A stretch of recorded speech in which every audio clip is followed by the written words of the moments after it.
What would you do if you found a billionaire locked in an attic? A housemaid, a madman, a secret worth killing for. They told me he was dangerous, but the real monster wore Prada. Love or money? Who will survive? Rain slapped against the windows like angry spirits trying to get in. I tightened my grip on the mop, my fingers raw from hours of scrubbing Madam Kemi's endless marble floors. The mansion was too big, too quiet, the kind of quiet that made your skin crawl. Then I heard it. A whimper. At first I thought it was the wind, or maybe one of the stray dogs that lurked outside the gates. But it came again. Softer, broken, like a man choking back tears. My heart hammered. Was I imagining things? Madam Kemi had warned me on my first day, never go to the attic, Amara. Never. Her voice had been sharp, her eyes darker than midnight. My brother is unwell, a danger to himself, to you. But that sound, it didn't sound dangerous. It sounded human.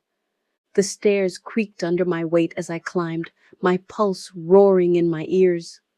The attic door was locked, but the key hung on a rusted nail beside it, like a test, like a trap. I turned it. The lock groaned. The stench hit me first. Urine, sweat, something rotting. Moonlight bled through a cracked window, painting the room in jagged shadows. And then I saw him, a man, chained to the wall like an animal, his wrists raw and bleeding. His clothes hung in tatters, his beard matted with filth. But his eyes, God, his eyes, were the clearest, most terrifying thing I'd ever seen. Not mad, trapped. He lunged forward, chains rattling, and I stumbled back. But he didn't attack. He pleaded. "Help me," he whispered, his voice cracked from disuse. "Please, they're trying to kill me." Behind me, the floorboard creaked. I whirled around. Madam Kemi stood in the doorway, her silk robe gleaming like oil under moonlight. Her smile didn't reach her eyes. "Amara," she sighed, shaking her head. "Now you've done it." The jasmine perfume clinging to Madame Kemi's silk robe turned rancid in my nostrils. My knees locked. I couldn't move, couldn't breathe. "You weren't supposed to see this," she purred, stroking my cheek with ice-cold fingers. Behind her, the chained man's eyes burned into mine, desperate and too clear for a madman. A drip echoed in the attic. Blood, rain, I couldn't tell. Sweet, stupid Amara. Madam Kemi sighed, her gold bangles clinking as she gripped my chin. "Did you think I hired you for your cleaning skills?" Her thumb pressed hard under my jaw. "I chose you because you're invisible. No family, no one to miss you." The moment Madam Kemi's silk sleeve brushed my arm, I knew I'd crossed a line. "Curiosity is dangerous for girls like you," she murmured, tilting her head like a bird examining a worm. Behind her, the chained man's eyes locked onto mine, not wild like she'd warned, but painfully aware. A floorboard groaned upstairs. Madam Kemi's polished composure cracked for just a second. "Wait here," she ordered, her perfume lingering like a threat as she swept out. The moment the door clicked shut, the man lunged forward, chains clanking. "The portrait in the sitting room," he whispered urgently. "Look at our hands." His voice, though hoarse, carried an educated Lagos accent that didn't match his ragged appearance. Footsteps pounded down the hall. I shoved the banana I'd saved from dinner into his hands. His fingers, surprisingly smooth beneath the dirt, brushed mine with unexpected gentleness. "You're kinder than she deserves," he said softly. "Run!" I ran. The mansion's grand hallway seemed to stretch endlessly, my bare feet silent on the cold marble. Just as I reached the servants' stairwell, a shadow moved. Emeka. The driver leaned against the wall, idly spinning his car keys. "Madam said you might wander," he said, but his usual smirk was absent. For the first time he looked conflicted. "You shouldn't be up here." A crash from upstairs made us both jump. Emika's eyes darted toward the sound, and I seized my chance. The sitting room smelled of lemon polish and lies. The massive portrait over the fireplace showed Madam Kemi and the madman posing as loving siblings. But the longer I looked, the more wrong it seemed. Her hand gripped his wrist too tightly. His smile didn't reach his eyes. And the date? 2 weeks after billionaire Tunde Adenuga's tragic accident. My breath caught. The pieces clicked together with terrifying clarity. A floorboard creaked behind me. I whirled to find Emeka in the doorway, but he made no move to stop me. Instead, he nodded toward the kitchen. "Go," he muttered.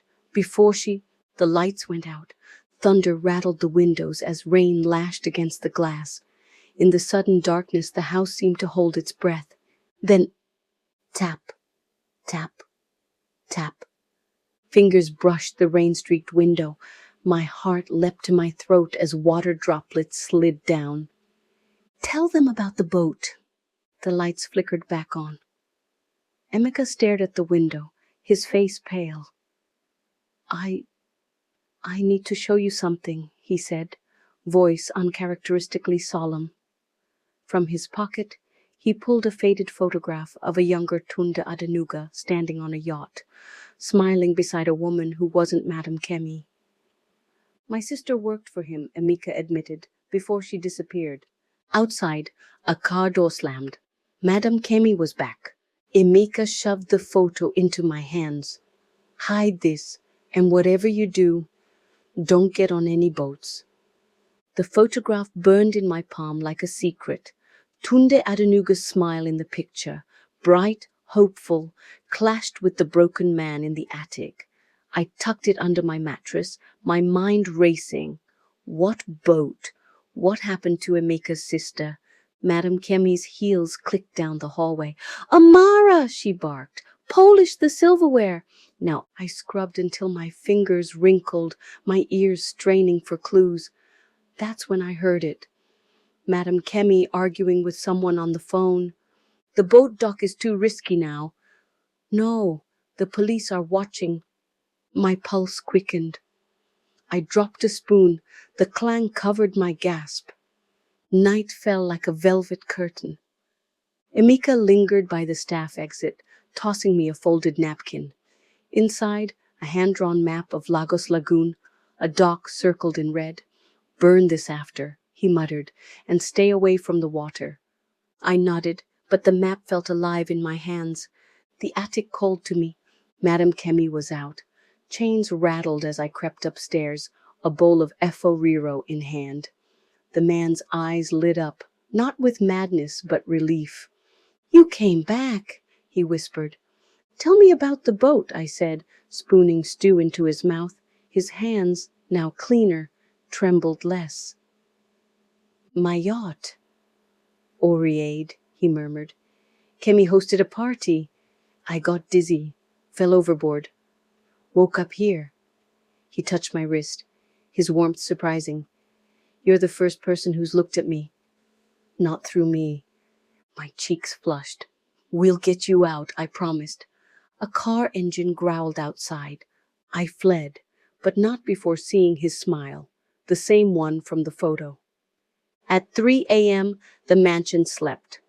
I crept to Madam Kemi's study, guided by moonlight. Her desk held invoices for a marine salvage company and a newspaper clipping. "Billionaire's yacht sinks, no body found." Looking for something. I froze. Emeka stood in the doorway, arms crossed. "Why are you helping me?" I whispered. "My sister worked on that boat," he said, voice thick. "She texted me that night. Something's wrong with Mr. Tunde." Then, nothing. He opened his wallet, showing a girl's smiling school photo. Her name was Kioma. A floorboard creaked overhead. Emeka shoved me into a closet just as Madam Kemi swept past, muttering about loose ends. Our breaths mingled in the dark, his earlier menace replaced by a shaky alliance. "Check the dock tomorrow," he whispered, "but not alone." Dawn painted the lagoon gold. I weaved through fishermen's stalls at Ebute Aero, the map's red circle burning my thoughts. A weathered old man squinted at my description of Oriade. "Ah, that fancy boat sank near Igbogbo," he said, lowering his voice. "Strange things happened after lights under the water. Voices, voices." He leaned closer, like someone singing. A hand gripped my shoulder. I spun, heart racing, but it was just a market girl selling suya. "Sorry, sister," she laughed. The old man was gone. Back at the mansion, I found a single gardenia on my pillow. No note. But when I lifted it, a tiny origami boat fell out, folded from newspaper. Unfolding it revealed a circled headline: "Adenuga Heirs Charity Gala tomorrow, 8 p.m. On the back, in shaky cursive, "Wear this flower, I'll find you." The gardenia trembled in my hair as I slipped into the glittering ballroom. My borrowed maid uniform swapped for a navy blue gown Emeka had found in Madam Kemi's storage. The scent of champagne and expensive perfume choked the air. Then I saw him, Tunde Adenuga, clean-shaven in a tailored tuxedo, moving through the crowd with practiced ease. Not the chained ghost from the attic, but a king returned to his throne. Our eyes met across the room, and his lips parted in shock. "You came," he mouthed. A server bumped into me, spilling champagne down my dress. "Sorry, madam," he muttered, but his fingers slipped a note into my palm. Balcony. 9 p.m. Trust no one. The clock ticked slower than jealousy. I pretended to admire the ice sculpture, a ridiculous peacock, while watching Madam Kemi work the room. Her laugh was too loud, her diamonds too bright. When she embraced Tunde, her manicured nails dug into his sleeves like claws. "My nephew's miraculous recovery," she announced to applause. "God is good." Tunde's smile didn't reach his eyes. 9:03 p.m. The balcony overlooked Lagos's shimmering skyline. Tunde appeared like a shadow, his cologne cutting through the humid night, something citrusy, alive. "You're even more beautiful in moonlight," he said, voice low. I stepped back. "You lied. You're not trapped." "I am." He unbuttoned his cuff, showing a fading bruise. "Different chains. She's dosing my tea, keeps me confused in public. Tonight's the first time I've been clear-headed in weeks." A sob clogged my throat. "Why me?" Moonlight caught the gold in his eyes. "Because when I described the maid who fed me Efo Riro, my lawyer said you didn't exist. Kemi never hired you." The door creaked open. Tunde shoved a key into my hand. "Room 412, Echo Hotel. Go now," before spinning me into a waltz, just as Madam Kemi stepped outside. "Planning your escape, nephew?" she purred, her jeweled fingers curling around his arm. The hotel room smelled of lemons and secrets. A folder on the bed contained Kioma's autopsy report, drowning but lungs showed no water, and photos of the Oriad's salvage, with Madam Kemi aboard, tossing something heavy overboard. My phone buzzed. Unknown number. "She knows you're gone. Don't return to the mansion." Then another, minutes later. "Look under the pillow." A single silver key gleamed against the linen, tagged "Safe Deposit Box, 17, First Bank, 6, midnight." The bank security guard frowned at my disheveled appearance, but nodded at the key. The box held 3 things. 1. A USB drive labeled "For Amara Only." 2. A deed to a Surulere bakery in Kioma's name. 3rd, a handwritten note: "If you're reading this, I'm dead or disappeared. The bakery is yours. Kioma dreamed of opening one. Keep Tunde safe. He sees people, not status. Tears blurred the words. Outside, rain began to fall as my phone lit up with a new message. This time from Tunde. Meet me at the bakery. Bring pepper spray. The bakery smelled of cinnamon and old dreams. I traced the faded Kioma's Delight sign above the door, Tunde's key turning smoothly in the lock.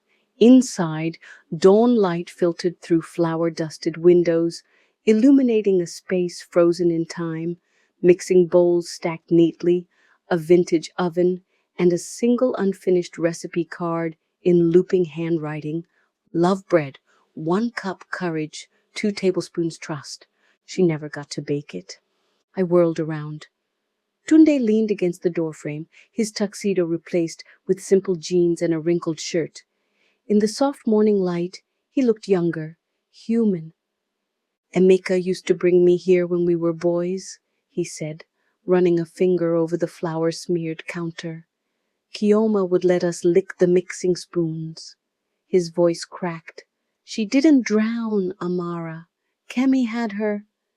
A shadow moved in the alley. Tunde yanked me behind the counter just as a black SUV rolled past, its tinted windows hiding the occupants. We crouched there, knees touching, his breath warm on my temple. They're watching my properties, he whispered. But Kemi doesn't know about this place. Reaching under the counter, he pried up a loose floorboard, revealing a small safe. Not money, he said at my questioning look. Better. Inside lay a stack of handwritten letters, Kioma's diary, and a faded photo of Tunde, Emeka, and Kioma as teenagers, grinning on a beach. Tunde's finger hovered over Kioma's face. She was documenting Kemi's fraud. Found out our family business was smuggling conflict minerals in baking shipments. He handed me the top page. December 12th. Tunde's too trusting. Aunt Kemi's special ingredient is blood. I have proof. The words ended mid-sentence. A knock at the back door. We froze. Then 3 quick raps, a pause, 2 more. Emeka's signal. He slipped inside, his usual swagger replaced by exhaustion. Kemi's panicking, he said, tossing a phone on the counter. It played a voicemail. Find that USB before Tunde does. Offer the maid money or a coffin. Madam Kemi's voice, shrill with fear. Emeka met my eyes. She's desperate because you've got the one thing she can't buy. What? Tunde answered for him, lifting our intertwined fingers. My trust. We spent the morning plotting amidst sacks of flour. Emeka tapped the USB drive. This lists Kemi's offshore accounts and the shipping manifests, but we need more. Someone on the inside. Chief Okafor, Tunde said. He's Kemi's silent partner, but he loves 2 things more than money, his reputation and... He grinned, nodding to the oven. Kioma's coconut bread. A wild idea took shape. As I measured ingredients, Tunde called the chief, inviting him for a private tasting of Kioma's legendary recipes. You're brilliant, I murmured, kneading dough. He dusted flour on my nose. We're brilliant. 4 p.m. The trap was set. The bakery's vintage bell jingled as Chief Okafor entered, his tailored suit at odds with the cozy space. His eyes widened at the steaming loaf on the counter. Just like Kioma made it, Tunde said smoothly, serving a slice. Funny how food jogs memories, like the Oriadi's cargo last June. The chief choked on his bread.